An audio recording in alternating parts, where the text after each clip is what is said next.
Welcome to Curious Minds. Earth's orbit is getting crowded. Not with astronauts, but with junk.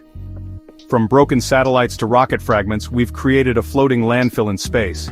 And it's only getting bigger. This is space debris, or orbital debris.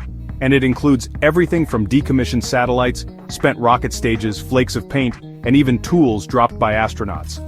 Right now, there are over 34,000 large pieces of debris up there. But get this, there are also more than 100 million tiny fragments zooming above our heads, and that number increases with every single launch. Every satellite we send up adds to the risk. Even a tiny paint chip, traveling at 27,000 kilometers per hour, can punch a hole through a spacecraft or threaten astronauts on the International Space Station. Want a real-life example? In 2009, a dead Russian satellite smashed into a US satellite, creating a massive debris cloud that's still being tracked today. But here's the real threat. It's called the Kessler Syndrome.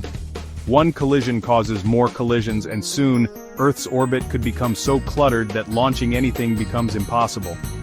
Talk about blocking our own future. So what's being done? Agencies like NASA and the European Space Agency are experimenting with robotic arms to grab junk, harpoons and space nets, lasers to nudge debris downward, and drag sails that help dead satellites burn up faster in the atmosphere. But here's the catch. Cleaning up space is tricky. Junk belongs to someone, and nobody wants to mess with another country's satellite, even if it's broken. The best hope? Build smarter satellites that can safely deorbit themselves when their job is done. Earth's orbit is a shared highway. If we don't clean it up, we could block our own way forward.